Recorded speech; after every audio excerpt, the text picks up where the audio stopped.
Tere, minu nimi on Riko Veskiväli ja käesolevas Astrotark videos vaatame Merkuuri tähendusi, mida tähendab Merkuur astroloogias, meie sünnikaardides. Kohe 26. märtsil hakkab Merkuuri retrokraad, kestab umbes 3 nädalat ja siis vaatame ka kuulsate inimeste sünnikaartides Merkuuri seise ja keskendume siis ka sellistele dünaamikatele või suhetele nagu Merkuuri Pluuto kvadraat ja siis samamoodi Merkuuri ja Neptuuni kvadraat, et siis me näeme, kuidas üks teine planeet ka mõjutab näiteks inimese sünnikaardis Merkuuri. Merkuuri sümbol on siis selline Veenuse sümbolina sarnane, võib-olla oleme näinud ka naiste tualettide peal sellist noolega alla ja siis ta on sellised sarved siin peal, et niiviisi on teda hea meelde jätta. Aga Merkuur siis niiviisi kokkuvõtvalt või niiviisi kõrgemalt abstraktsiooni astmed lähenedes, siis ta on just seotud meie mõistuse, mõtlemise ja kommunikatsiooniga. Ja Merkuur siis esindab mõistuse, mõtlemise, ideede liikumise või vahetamise põhimõtet kõne, kirja ja muude suhtlusvormide kaudu. Ehk siis see, mida mina ka siin praegu teen, räägin teile astroloogiast, räägin teile, kõnelen Merkuurist, kasutan oma kõne ja keelt ja intellekti ja mõistus ja meelt. See on siis väga selline merkuurilik tegevus ja me ka siis tänapäeval elame väga sellisest Merkuurist kantud ajast, kus siis informatsiooni vahetamine on hästi kiire, momentne, meil on palju rakendusi, mille abil siis me vahendame sõnumeid. Väga siis selline Merkuurist valitsetud aeg ka tänapäeval. Merkuur siis valitseb võimet mõtestada ja suhelda, väljendada, kasutada sõnu ja keelt, analüüsida ja mõista, õppida, tajuda, vahendada, edastada ja ühendada. Need kirjeldused tulevad siis siin Richard Tarnaselt. Ja Merkuuri arhetüüp on siis mütoloogias seotud, mütoloogia siis Kreeka mütoloogia tegelaskujuga Hermes, kohe näitan teile tema pilti, ja Rooma Merkuuriusega, ehk siis Rooma Merkuurius ja kreeklaste Hermes, need olid siis nagu see sama jumal või siis see sama planeet, kohe räägin sellest juurde ka. Jumalate sõnumitoojaga oli siis tegemist. Hermes siis vahendas seal Zeusi ja teiste jumalavahetajad sõnumeid, Merkuuriusel oli ka selline sõnumi vahendaja roll. No siis me näeme, kuidas see müütiline tegelane on seotud ka siis tegelikult sellise reaalse aspektiga, mis ongi sõnumi vahendamine või info vahendamine, mida mina teen. Merkuuri ja teise planeedi vaheline oluline aspekt on seotud inimese vaimse ja närvisüsteemi toimimisega, teabe edastamise ja vastuvõtmisega ning hariduse ja intellektuaalse visiooni olemusega. Ehk kui mõni teine planeet teie sünnikaardis asetub siis tugevasse suhtesse Merkuuriga, no siis läbi teie sellise meele intellekti on see teine arhetüüp või see planeet ka aktiveeritud. Sellest räägime juurde. No võtmesõnad siis Merkuuri puhul: mõistus, mõtlemine, vaimne ja närvisüsteemi tegevus, teabe andmine ja vastuvõtmine, ideede liikumine, rääkimise, kirjutamise ja muudus suhtlusvormide kaudu, impulsse võime kasutada sõnu ja keelt, mõtestada ja väljendada, analüüsida ja mõista, õppida, tajuda meelte kaudu, vahendada, edastada, ühendada, looguse põhimõte.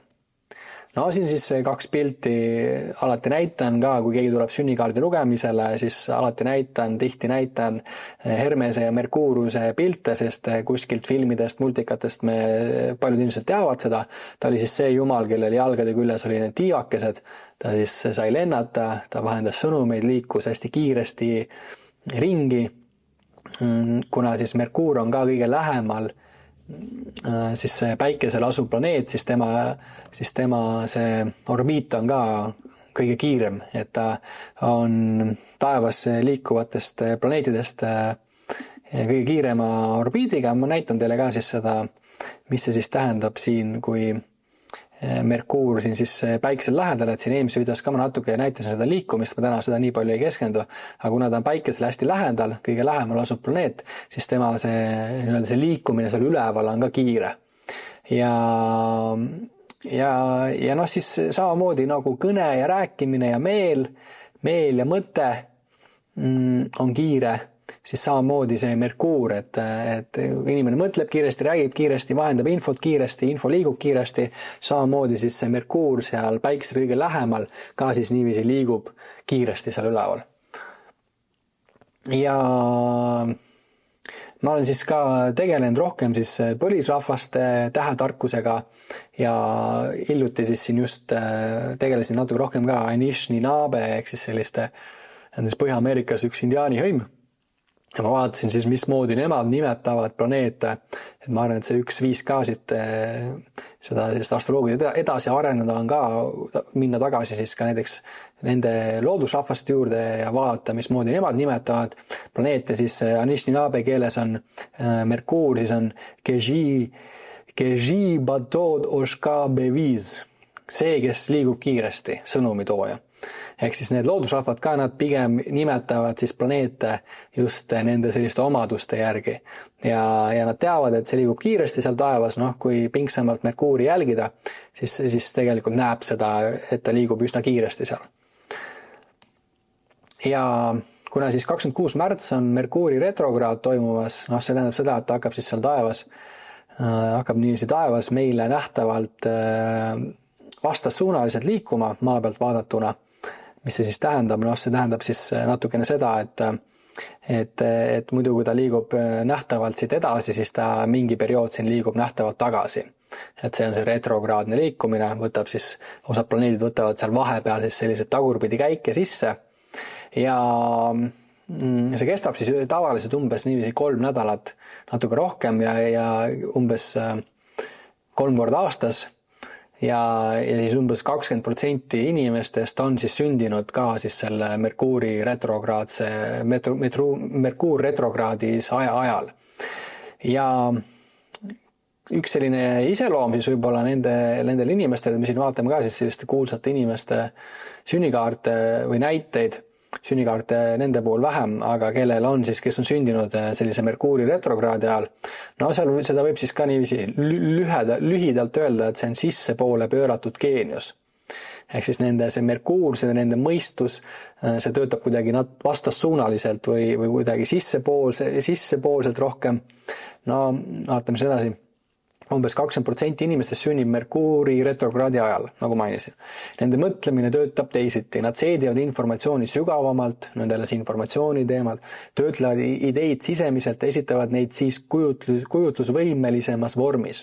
Lapsena tagasihoidlikud, aga 20. puhkeb loominguline energia. Retrograadne Merkuur on teistsugune mõtlemisviis, sissepoole suunatud, sügavalt töötleva ümbermõtestav, introspektiivsus toob kaasa erakordset loovust. Paljud geeniused, kirjanikud ja visionäärid on sündinud just Merkuuri retrograadi ajal.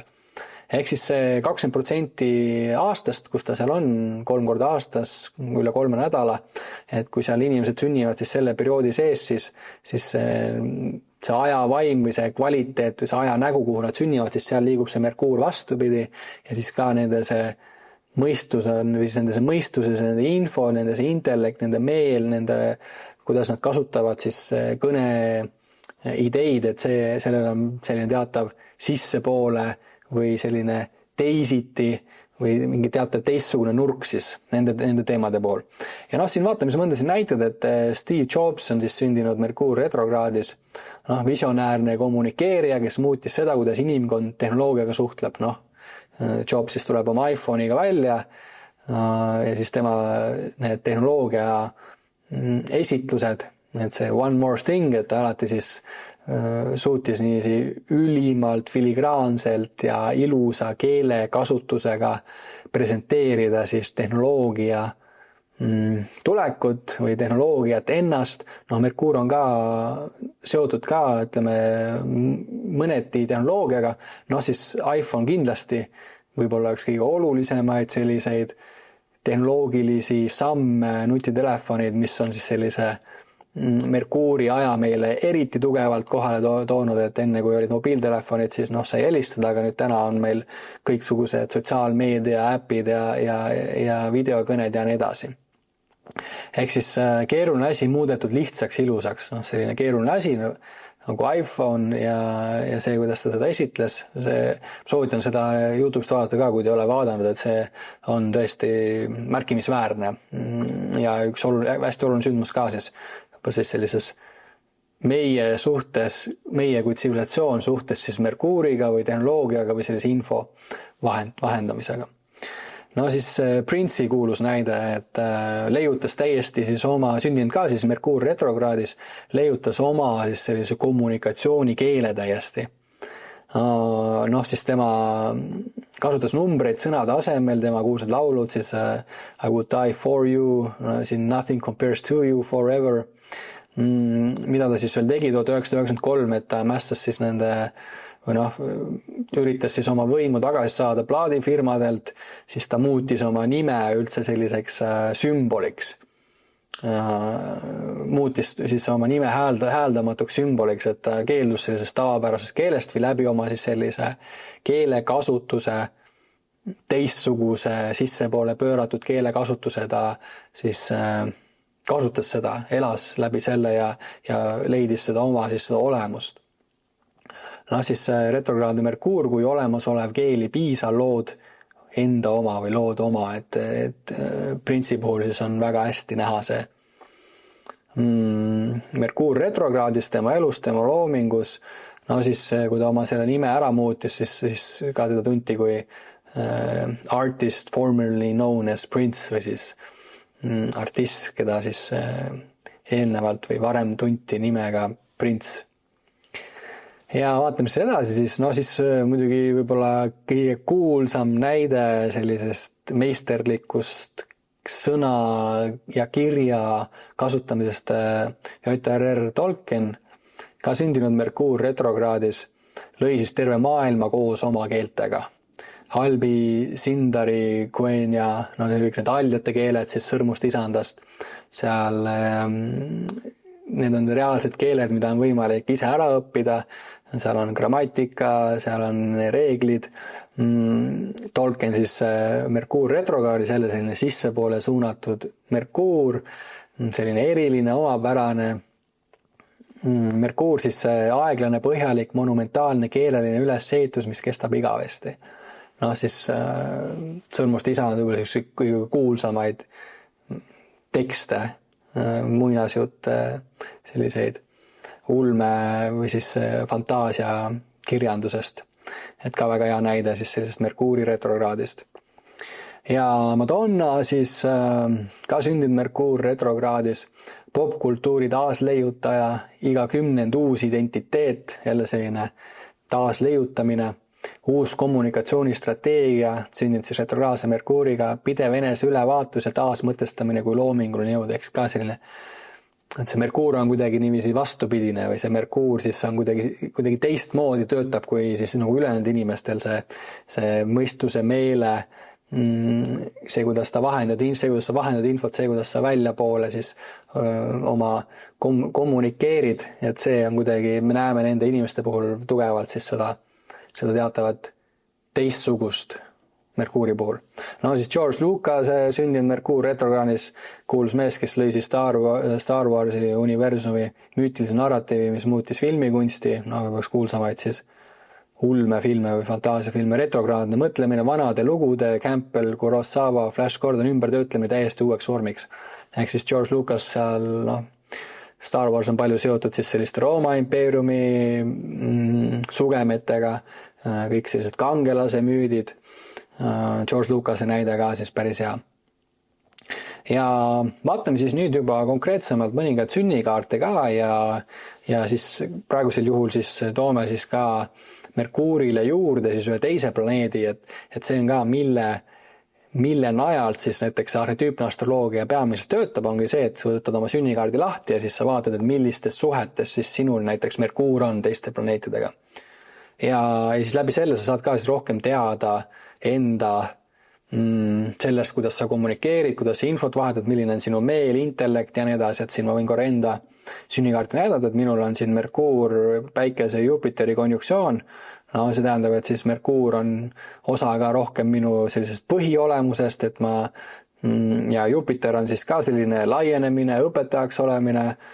Ma kindlasti arvan, et see astroloogia siin ka, mis ma teen, et nüüd sellises elufaasis siin, kui ma olen 33 aastane, et siis ka rohkem hakkan tulema siis läbi sellise oma keele, sõnade, teadmiste, mis on Merkuur, Jupiter on selline avardumine, õpetajaks olemine, kõrgemad teadmised, selline ongi nagu õpetaja, eks ju, ja päike on see põhiolemus, minu visioon, kuidas ma maailmale paistan.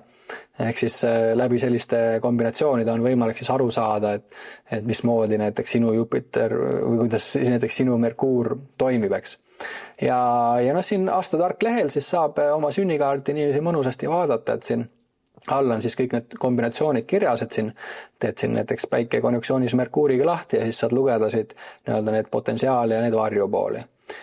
Aga vaatame siit edasi, siis need Merkuur-Pluuto näited, et need on ka sellised markantsed või tugevad näited. Ehk siis selline kokkuvõtvalt või sellise mõne sõnaga Merkuur-Pluuto kohta, siis võib öelda, et see on selline sügav, uuriv ja obsessiivne mõistus. No, siis Pluuto on seotud sügavuse, sellise intensiivsusega, sügavale minekuga kuskilt all ilma kuskil pimedusest asjade toomisega. No siis vaatame siin näited, et nende omadused siis potentsiaal on sügav psühholoogiline mõistmine ja tungiv mõistus, uuriva läbinägelik mõtlemine, transformatiivne kommunikatsioon ja mõjuvõimas kõne. Et nende kirjelduste puhul me näeme ka, et nüüd on need kaks arhetüübi kokku pandud, ühelt poolt see mõistusmõtlemine meel ja kõne ja teiselt poolt need Pluuto omadused, mis on selline transformatiivne, uuriv, läbinägelik, tungiv, sügav, mõjuvõimas, varjatu, võimas. No siin siis varjatu avastamine ja peidetud tõdede nägemine, võimas veenmisjõud ja mõjutamisvõime. Siin on Pluuto intensiivsus, võime mõista sügavaid psühholoogilisi protsesse. No ja siis igal planetaarsel arhetüübil on nii-öelda see potentsiaal ja see vari, et siin see Pluuto, Merkuuri vari on siis sellised obsessiivsed mõtted ja kinnisideed, mis ei lase rahule, manipulatiivne kommunikatsioon ja võimumängud suhtluses, no siis selline Pluuto vari ja seotud suhtlusega, saladused ja petmine või varjamine, psühholoogiline surve ja vaimne pinge, intensiivsed vaimsed protsessid, mis võivad olla kurnavad, paranoia ja kahtlused.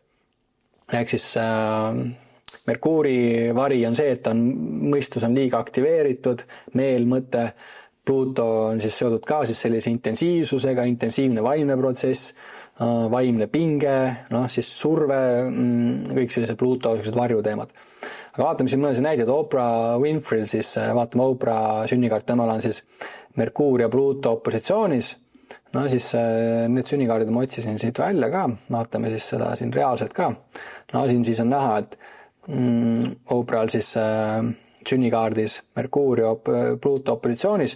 No ja see opositsioon on ka siis ütleme üks tugevamaid suhteid, et kui sa enda sünnikaardi lahti teed ja näed, et sul on mingid planeedid niiviisi üksteisega vastamisi, no siis selle asja nimi on tugev aspekt ja see on hästi-hästi tugev, et nende vahel on siis 180 kraadi ja nende vahel on niisugune teatav pinge, sina siin keskel, planeet Maa siin keskel, sinu sünnihet siin keskel, siin Oprah on siis sündinud Kosciuszkos, Mississippis, et sina siin keskel, oletame, kui Tallinnas sünninud, siis see on sinu sünnipunkt siin ja siis seal Oprah'l siis siin taevas tema pea kohal oli Pluuto ja siis siin ta on siin öösel sündinud, et siis päike on siin just horisondi all loojunud ja Pluuto Merkuur siin vastamisi ja see tähendab, et siis nende vahel on pinge ja siis Oprah elus tuleb siis see Pluuto ja Merkuuri teema rohkem esile. No siin siis pilt likus teile, et siin saab siis vaadata siin seda Merkuuri ja Pluuto opositsiooni ja siin tulevad siis just need plusspooled välja ja need miinuspooled välja või see potentsiaal, selle suhte pool ja see nii-öelda see varjupool ja need kirjeldusi ei tohi muidugi võtta sõna-sõnalt, et need kirjeldused avavad siis just seda arhetüüpi või avavad seda välja siit ja siis läbi selle nende arhetüüpide sa saad nagu ära tunda neid teemasid enda elus. Ja Oprah, siis kõik teavad, eks ju, võimas intervjueerija. Üks kuulsamaid intervjueerijad üldse Ameerikas, on kõige suurem, põhimõtteliselt võib olla kõige suurem selline intervjueerimise saade, eks ju, või talk show, kõige kuulsam mustanahaline intervjueerija, naine ka veel. Ja võimas siis on ju Pluuto võimas intervjueerija, see on puhas Merkuur. Merkuur, Pluuto opositsioon, võime tungida inimeste sügavamaisse tõesse. Kuulsad saated siis tema küsimused ei jää pealispinnale, need kaevuvad kuni jõuavad tuumani. Sõnadega transformeerib miljonite inimeste elusid. Siis Pluuto on seotud transformatsiooniga, Pluuto on siis see surm ja taassünd, et ta on jõuline, intensiivne, ta transformeerib, ta öeldakse, et Pluto hävitab, aga sealt tuleb midagi uut, et Pluto on siis puhtalt seotud sellise hästi tugeva transformatsiooniga. No ja Sopra elus on see ülihästi näha, kuidas see Pluto Merkuur siin välja tuleb ja muidugi inimese sünnikaart on tervik, et siin nende videote puhul ma siis toon niiviisi lihtsamini avan neid teemasid teile, et alati inimese puhul tuleb seda tervikut vaadata ja siin Astrotargis on ka muidugi see tervik olemas, et siin kui on huvi, siis saab niiviisi süübida sellesse enda kaarti või siis ükskõik kelle kaarti, et siin saab piiramatult neid kaarte vaadata, lähedaste, vanemate, sõprade, iseenda ja nii edasi. Aga vaatame edasi, siin on veel näited. Kurt Cobain siis sündinud Merkuur opositsioonis Plutoga, vaatame siin Kurt Cobaini sünnikaarti. Aberdeenis, Washingtonis, Ameerikas sündinud siis. Siin siis jälle näha, tal on ka veel üsna täpselt see Pluto siin ja siis Merkuur siin vastas. Üsna täpne Pluto-Merkuuri opositsioon. Et mida rasvasem või punasem see joon siin on, siis seda täpsem see suhe on või seda mõjusam ka. Ja siis Kurt Cobain, grunge muusika või grunge muusika häälekandja, andis sõnad valule, mida terve põlvkond tundis, aga ei osanud väljendada. Merkuur, Pluto, sõnad tulevad sügavustest. Siis Pluto ongi seotud selliste tugevate, sügavate loodusjõududega, mis tulevad ja hävitavad, ta on seotud sügavustega, intensiivsusega, Pluto on, ütleme, kui lihtsalt öeldes, Pluto on sügav ja intensiivne. Siis sõnad Merkuur tulevad sügavustest, toored ja häirivad, mida ei saa ignoreerida. Ehk siis üks sellised kuulsamaid muusikuid, grunge muusika loojaid, oma siis muusikaga, oma lüürikaga, oma lauludega, oma poeesiaga jällegi näeme siis tugevalt sellist Pluto ja Merkuuri sellist opositsiooni väljendust. Ja Elvis Presley'l siis jällegi Merkuur opositsioonis Plutoga. Siis võtame Elvis Presley sünnikaardi siit. Nii, näeme siis sarnaselt. Merkuur siin ja ka jällegi üsna täpne opositsioon Plutoga ja muidugi siin on näha, et tal see Pluto teeb siin opositsiooni veel Päikse ja Veenuse peale ka, et üldsegi Pluto on siis tugevalt aktiveeritud tal elus ja siis sarnaselt on ju Kurt Cobainil, et rock'n'rolli kuningas, siis kuulsamaid siis selle ajastu, rock'n'rolli ajastu hääli on ju hääl, mis transformeeris terve kultuuri. Hääl Merkuur transformeeris, Pluto on siis ka, ta on nii tugev jõud, et ta haarab nagu masse. Hääl, mis transformeeris terve kultuuri. Merkuur, Pluto opositsioon, kommunikatsioon, mis jätta kedagi külmaks, iga sõna, iga noot kandis endas transformeerivat jõudu. Siis jälle üks hea näide Pluto ja Merkuuri sellisest esile tulekus. Nii Björki sünnikaart siis. Vaatame selle, et nüüd siin on tegemist kvadraadiga.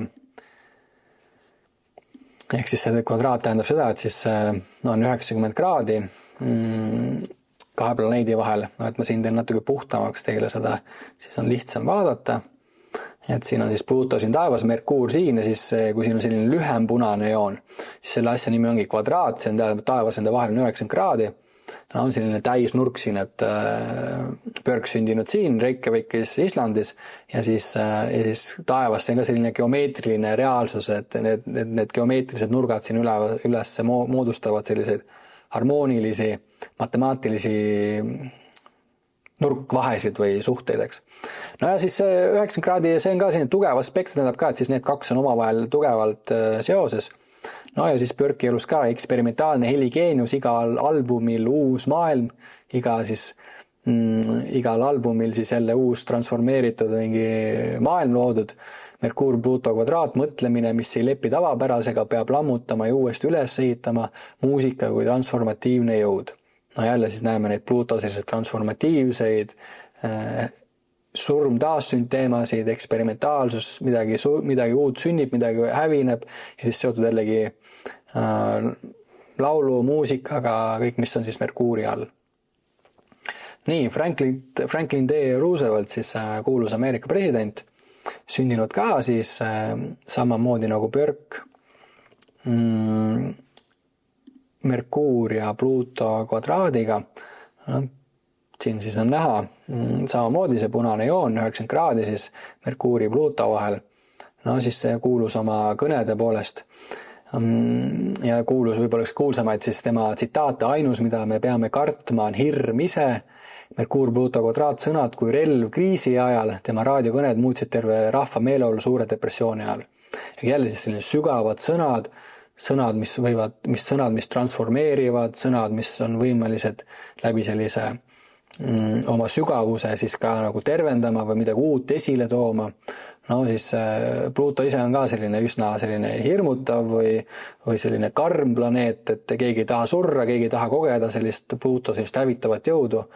No siis siin üsna hästi siis Ameerika president oma selle läbi oma sõnade siis võtnud selle kokku. Ainus, mida me peame kartma, on hirm ise. No see kõlab ka tänapäeval hästi kaasa, et seda hirmu on hästi palju ja hirmu kasutatakse relvana, olgu see siis hirm mingi haiguse ees või hirm sõja ees, et peaks olema üsna kriitilised selle suhtes või nende juhtide või institutsioonide osas, kes siis meid üritavad hirmutada, eks. Et see hirmuga on see, et kui see purgist välja saab, siis on üsna raske seda purki sinna tagasi saada sisse, seda hirmu. Aga siis hüppame edasi Merkuur-Neptuuni aspektide juurde ja kokkuvõtvalt siis või niiviisi paari sõnaga võib siis öelda Merkuur-Neptuuni kohta niiviisi, et see on tõe ja kujutlusvõime piir. Ja Merkuur siis, nagu teame, tegemist mõtlemise, meele, intellekti, rääkimise, kirjutamise ja kõige sellega. Neptuun on siis selline transcendentne planeet või selline vaimse poole esindaja. Selline ilusad ideaalid, kujutlusvõime, nägemused, selline religioosne ülev osa, siis varjupool temast on sellised varjud, meelepetted, võib-olla siis sellise vale kujutluste, vale piltide näitamine või esitlemine, vale sõnade esitamine. Ma siin loen ette siis natuke tarnase kirjeldusi, on siis intuitiivne mõtlemine, poeetiline väljendus, võime tajuda peidetud tähendusi, vaimne inspiratsioon, muusikaline ja kunstiline kirjaoskus, telepaatilised võimed, meditatiivne mõtlemine, võime väljendada vaimseid kogemusi sõnades. Vaimsed kogemused, Neptuun, sõnad siis see Merkuur siin. Vaimne segadus, varjust räägime siis, siis Neptuuni vari on kõik illusioon ja segadus ja hägustus. Vaimne segadus, ajameelsus, raskused keskendumisega, kalduvus unistamisse ja fantaasiatesse, mis segab selget mõtlemist. Suhtlemisprobleemid, arusaamatused, petmine või pettetud saamine. Illusioonid ja väärinfo siis ja illusioossed infod või valeuudised on väga Merkuur-Neptuuni teema. Nõrgenenud võime teha loogilisi otsuseid. Neptuun siis ka niiviisi hägustab või nõrgestab või võtab seda nagu jõudu välja. Nii, siis kuulsad näited siin Bob Dylanil, Merkuuri ja Neptuuni kvadraat. Vaatame siit siis aastatargast Bob Dylani sünnikaarti.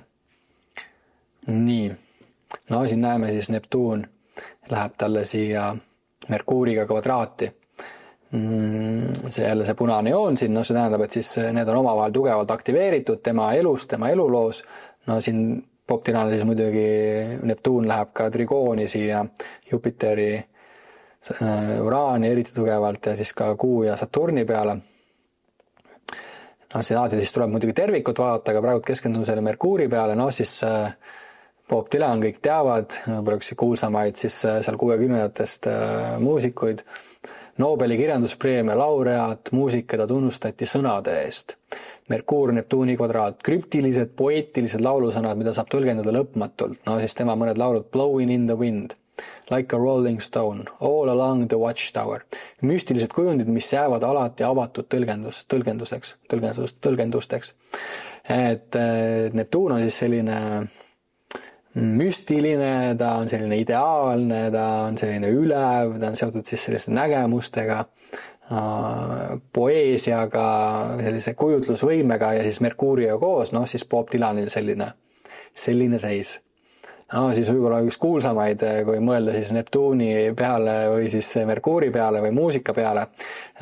Minu vaieldamatu lemmik Jim Morrison, The Doors'i visionäär, šamaan laval, noh siis Merkuur on puhas selline šamanism või siis pühakuks olemine või võib-olla mingid religioossed tegelased või pühakud või siis hullud on ju. Harju poole pealt. No siis Merkuur, Neptuun, sõnad kui unenägu, luule kui teadvuse laiendamine, break on through to the other side. No siis see the other side on puhas Merkuur, kui see puhas Neptuun, see teispoolsus, see transcendentaalne, Neptuun on transcendentaalne ja siis muusika, sõnad, luule, Jim Morrison oli suur luulekirjutaja. No siis et break on through, et murra läbi siis sinna teist poole ja siis läbi oma siis sellise poeesia.